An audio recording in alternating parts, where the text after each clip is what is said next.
ಇನ್ನು ಬಿಜೆಪಿಗೆ ನೋಡಿ, ನೀವು ಒಡೆದೋಗಿರೋ ಪರಿಣಾಮವಾಗಿ ಶಾಕ್ ಮೇಲೆ ಶಾಕ್ ಅನ್ನ ಆಡಳಿತ ಪಕ್ಷದವರು ಹೇಗೆ ಕೊಡ್ತಾ ಇದ್ದಾರೆ ಅಂತ ಹೇಳಿ. ಬೆಳಗಾವಿ ಅಧಿವೇಶನಕ್ಕೂ ಮುನ್ನ ಬಿಜೆಪಿ ವಿರುದ್ಧ ಈಗ ಬ್ರಹ್ಮಾಸ್ತ್ರವನ್ನ ಪ್ರಯೋಗ ಮಾಡ್ತಾ ಇದ್ದಾರೆ. ಅದು ಬ್ರಹ್ಮಾಸ್ತ್ರನೋ ಇನ್ಯಾವಸ್ತ್ರನೋ ಯಾರಿಗೂ ಗೊತ್ತು. ಟುಸ್ ಪಟಾಕಿ ರೀತಿಯಲ್ಲಿ ಮಾಡ್ತಾರೆ ಯಾವಾಗಿದ್ರು ಒಂದೊಂದ್ಸಲ.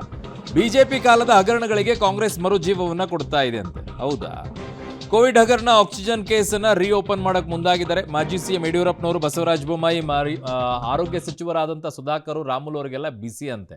ಏನು ಮಾಡುತ್ತೆ, ಯಾತಕ್ಕೋಸ್ಕರ ಇದನ್ನು ತರಕ್ಕೆ ಶುರು ಮಾಡಿದ್ದಾರೆ ನೋಡಿ ವರದಿಯನ್ನು. ಅಧಿವೇಶನಕ್ಕೂ ಮುನ್ನ ಬಿಜೆಪಿ ವಿರುದ್ಧ ಬ್ರಹ್ಮಾಸ್ತ್ರ, ಬಿಜೆಪಿ ಕಾಲದ ಹಗರಣಗಳಿಗೆ ಮರುಜೀವ, ಕೋವಿಡ್ ಆಕ್ಸಿಜನ್ ಕೇಸ್ ರೀಓಪನ್, ಮುಯಿಗೆ ಮುಯಿ ಗ್ಯಾರಂಟಿ.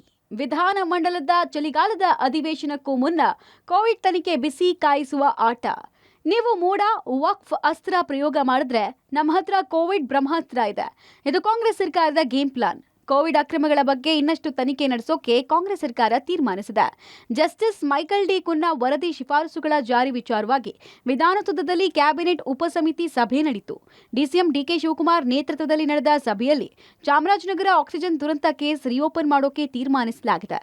ಅಷ್ಟೇ ಅಲ್ಲ, ಆರ್ಟಿಪಿಸಿಆರ್ ಟೆಸ್ಟ್ನಲ್ಲಿ 500 ಕೋಟಿಗೂ ಹೆಚ್ಚು ಹಗರಣ ಆಗಿದೆ ಅಂತ ಹೇಳಿ ತನಿಖೆಗೆ ವಹಿಸೋಕೆ ಸಂಪುಟ ಉಪಸಮಿತಿ ಸಭೆ ತೀರ್ಮಾನಿಸಿದೆ.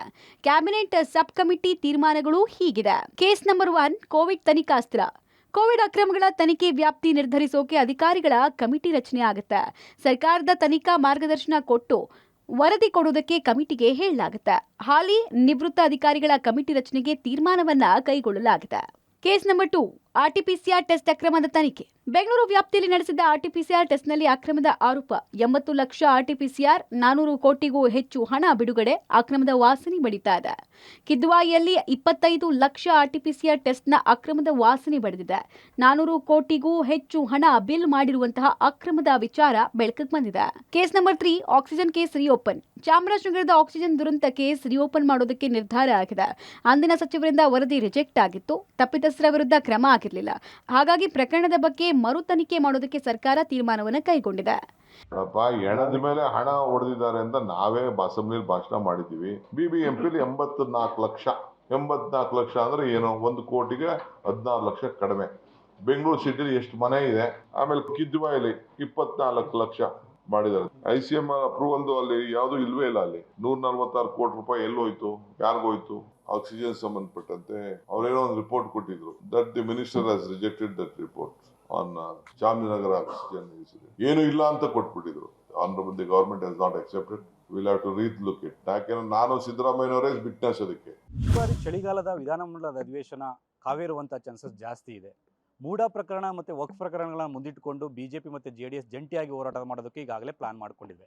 ಹಾಗೆ ಅವರ ಪ್ಲಾನನ್ನು ಉಲ್ಟಾ ಮಾಡಲು ಮತ್ತು ಪ್ರತಿರೋಧವನ್ನು ಕೂಡ ವ್ಯಕ್ತಪಡಿಸೋದಕ್ಕೆ ಕೂಡ ಕಾಂಗ್ರೆಸ್ ಸರ್ಕಾರ ಪ್ಲಾನ್ ಮಾಡ್ಕೊಂಡು ನಿಂತಿದೆ. ಆ ಕಾರಣಕ್ಕೋಸ್ಕರವಾಗಿ ಎಲ್ಲೋ ಒಂದು ಕಡೆ ಕೋವಿಡ್ ಅಸ್ತ್ರವನ್ನು ಪ್ರಯೋಗ ಮಾಡ್ತಾ ಇದೆ. ಇವತ್ತು ನಡೆದಂಥ ಕ್ಯಾಬಿನೆಟ್ ಉಪಸಮಿತಿ ಸಭೆಯಲ್ಲಿ ಪ್ರಮುಖವಾಗಿ 3 ವಿಚಾರಗಳ ಬಗ್ಗೆ ತನಿಖೆಗೆ ಕೊಡೋದಕ್ಕೂ ಕೂಡ ಈಗಾಗಲೇ ಪ್ಲಾನ್ ಮಾಡ್ಕೊಂಡಿರ್ತಕ್ಕಂಥದ್ದು. ಅದಕ್ಕೆ ಅಂತಿಮ ಮುದ್ರೆಯನ್ನು ಕೂಡ ಒತ್ತಿದ್ದಾರೆ. 80 ಲಕ್ಷ RT-PCR ಟೆಸ್ಟನ್ನು ಬೆಂಗಳೂರಿನ ನಗರ ವ್ಯಾಪ್ತಿಯಲ್ಲಿ ಮಾಡಿದ್ದಾರೆ. ಸುಮಾರು 500 ಕೋಟಿ ಬಿಲ್ ಮಾಡಿದ್ದಾರೆ. ಅದರ 400 ಕೋಟಿ ಬಿಲ್ಲನ್ನು ಕೂಡ ಪಾಸ್ ಮಾಡ್ಕೊಂಡಿದ್ದಾರೆ. ಜೊತೆಗೆ ಕಿದ್ವಾಯಿಯಲ್ಲಿ 24ರಿಂದ 25 ಲಕ್ಷ RT-PCR ಟೆಸ್ಟ್ ಮಾಡಿದ್ದಾರೆ. ಜೊತೆಗೆ ಅಲ್ಲಿ ಪ್ರಮುಖವಾಗಿ ಸುಮಾರು 145 ಕೋಟಿ ಬಿಲ್ ಮಾಡ್ಕೊಂಡಿದ್ದಾರೆ. ಹಾಗೆ ಇದೆಲ್ಲವೂ ಕೂಡ ಅಕ್ರಮ ಆಗಿದೆ ಅಂತ ಇವತ್ತಿನ ಸಚಿವ ಸಂಪುಟ ಉಪಸಮಿತಿ ಸಭೆಯಲ್ಲಿ ಆ ಒಂದು ತನಿಖೆಗೆ ಕೊಟ್ಟಿದ್ದಾರೆ. ಅದ್ರ ಜೊತೆಗೆ ಚಾಮರಾಜನಗರ ಆಕ್ಸಿಜನ್ ದುರಂತವನ್ನು ಕೂಡ ಒಂದು ರೀತಿಯಲ್ಲಿ ಕೇಸನ್ನು ರೀಓಪನ್ ಮಾಡೋದಕ್ಕೆ ಕೂಡ ಮುಂದಾಗಿರ್ತಕ್ಕಂಥದ್ದು. ಹಾಗಾಗಿ ಇದೆಲ್ಲವನ್ನು ಕೂಡ ನೋಡೋದಾದರೆ ಖಂಡಿತವಾಗಿ ಕೂಡ ಬಿಜೆಪಿ ಸರ್ಕಾರದ ಅವತ್ತಿನ ಒಂದು ಏನು ಆಡಳಿತ ಇತ್ತು ಅದರ ವಿರುದ್ಧ ಕಾಂಗ್ರೆಸ್ನ ಸರ್ಕಾರ ಈಗ ಎಲ್ಲ ಒಂದು ಕಡೆ ಮುಯಿಗೆ ಮುಯಿ ಎಂಬಂತೆ ಒಂದು ರೀತಿಯಲ್ಲಿ ಅಸ್ತ್ರವನ್ನು ಪ್ರಯೋಗ ಮಾಡ್ತಾ ಇದೆ. ಇನ್ನು ಬಿಜೆಪಿಗೆ ಡಿಸಿಎಂ ಡಿಕೆ ಶಿವಕುಮಾರ್ ಟಕ್ಕರ್ ಕೊಟ್ಟಿದ್ದಾರೆ. ಕುಂಬಳಕಾಯಿ ಕಳ್ಳ ಅಂದ್ರೆ ಯಾಕೆ ಹೆಗಲು ಮುಟ್ಕೊಳ್ತಾರೆ? ನಾವು ಯಾರ ಹೆಸರನ್ನು ಹೇಳಲ್ಲ, ಹೆಸರು ಹೇಳಿಲ್ಲ ಅಂದಮೇಲೆ ಯಾಕೆ ಮಾತಾಡ್ತಾರೆ ಅವರು? ವಿಧಾನಸಭೆಯಲ್ಲಿ ಮಧ್ಯಂತರ ವರದಿ ಟೇಬಲ್ ಮಾಡೋ ಬಗ್ಗೆ ತೀರ್ಮಾನ ಮಾಡಿದ್ಮೇಲೆ ನಿಮ್ಮ ಮುಂದೆ ಬರ್ತೀವಿ ಅಂತ ಮಾರ್ಮಿಕವಾಗಿ ಟಾಂಗ್ ಕೊಟ್ಟಿದ್ದಾರೆ. ನಮ್ಮ ಕಡೆ ಏನ್ ಹೇಳ್ತಾರೆ, ಕುಂಬಳಕಾಯಿ ಕಳ್ಳ ಅಂತ ಹೆಗ್ಲು ಮುಟ್ಟು ನೋಡ್ಕೊಳ್ಳಿ. ಹಿಂಗೆ ಅವ್ರು ಯಾಕೆ ಗಾಬರಿ ಆಗಿದ್ದಾರೆ? ಸುದ್ದಿನೇ ಮಾತಾಡಕ್ ಹೋಗಿಲ್ವಲ್ಲ, ಯಾಕೆ ಹೆಗ್ಲು ನೋಡ್ಕೊಳ್ತಾ ಇದ್ದಾರೆ? ನಾವಿನ್ನ ಯಾರ ಸುದ್ದಿಗೂ ಹೋಗಿಲ್ಲ. ನಾವು ನೋಡ್ಯ ಯಾವ ಬಿಜೆಪಿಯವ್ರಿಗೂ ಉತ್ತರ ಕೊಡುವಂತ ಅವಶ್ಯಕತೆ ಇಲ್ಲ. ಕಮಿಟಿ ಏನ್ ರೆಕಮೆಂಡ್ ಮಾಡಿದೆ ಅದನ್ನ ನೋಡ್ತಾ ಇದೀವಿ. ಆಫೀಸರ್ಸ್ಗೆ ಫುಲ್ ಎನ್ಪವರ್ ಮಾಡಿದೀವಿ. ಅವ್ರ ಡ್ಯೂಟಿ ಅವ್ರು ಮಾಡ್ತಾರೆ. ಇಬ್ಬರು ಮಾಜಿ ಸಿಎಂಗಳಿಗೆ ಸಂಕಷ್ಟ, ಇಬ್ಬರು ಮಾಜಿ ಆರೋಗ್ಯ ಸಚಿವರಿಗೆ ಸಂಕಷ್ಟ.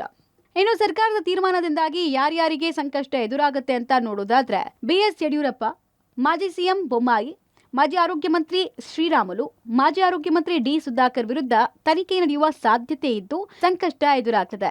ಈ ತನಿಖೆಗಳಾದಂಥ ಸಂದರ್ಭದಲ್ಲಿ ಅಂದಿನ ಮುಖ್ಯಮಂತ್ರಿಗಳಾಗಿದ್ದಂಥ ಯಡಿಯೂರಪ್ಪನವರು, ಬಸವರಾಜ ಬೊಮ್ಮಾಯಿ ಜೊತೆಗೆ ಅಂದಿನ ಆರೋಗ್ಯ ಸಚಿವರಾಗಿರ್ತಕ್ಕಂಥ ಶ್ರೀರಾಮುಲು ಮತ್ತು ಸುಧಾಕರ್ ಅವರಿಗೆ ಸಂಕಷ್ಟವನ್ನು ತಂದೊಡ್ಬೋದು ಅಂತ ಲೆಕ್ಕಾಚಾರಗಳಿದೆ.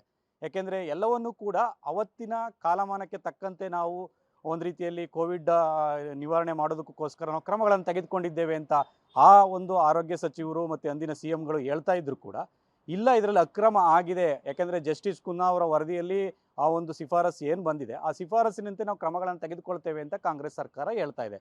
ಹಾಗಾಗಿ ಇದು ತಾರ್ಕಿಕ ಅಂತ್ಯ ಯಾವಾಗ ಕಾಣುತ್ತೆ, ಜೊತೆಗೆ ಕೇವಲ ರಾಜಕೀಯ ಕೆಸರೆರಚಾಟಕ್ಕೆ ಮಾತ್ರ ಈ ಒಂದು ತನಿಖಾ ವ್ಯಾಪ್ತಿ ಮತ್ತು ತನಿಖೆಗಳು ಕೂಡ ಮುಗಿಯುತ್ತಾ ಅಥವಾ ಇಲ್ವೋ ಎಲ್ಲವನ್ನು ಕೂಡ ಕಾದು ನೋಡಬೇಕಾಗತ್ತೆ. ಹಾಗಾಗಿ ಮುಂದಿನ ದಿನಗಳಲ್ಲಿ ಎಲ್ಲ ಒಂದು ಕಡೆ ಕೋವಿಡ್ನ ಬ್ರಹ್ಮಾಸ್ತ್ರ ಏನಿದೆ ಆ ಬ್ರಹ್ಮಾಸ್ತ್ರ ಯಾರನ್ನ ಹೋಗಿ ಒಂದು ರೀತಿಯಲ್ಲಿ ಟಚ್ ಮಾಡುತ್ತೆ ಮತ್ತು ಅಲ್ಲಿಗೆ ನಿಲ್ಲುತ್ತೆ ಅಂತ ಕೂಡ ಕಾದು ನೋಡಬೇಕು. ಒಟ್ನಲ್ಲಿ ಕೋವಿಡ್ ವಿಚಾರದಲ್ಲಿ ಸ್ಟೇಜ್ ಬೈ ಸ್ಟೇಜ್ ತನಿಖೆ ನಡೆಸೋಕೆ ರಾಜ್ಯ ಸರ್ಕಾರ ಪ್ಲಾನ್ ಮಾಡಿದ್ದು, ಜಸ್ಟಿಸ್ ಮೈಕಲ್ ಡಿ ಕುನ್ನಾ ಅವರ ಅಂತಿಮ ವರದಿ ಬರೋ ತನಕ ರಾಜಕೀಯ ಗುದ್ದಾಟ ತಾರಕಕ್ಕೇರಿದ್ರೂ ಆಶ್ಚರ್ಯ ಇಲ್ಲ. Political bureau, public TV.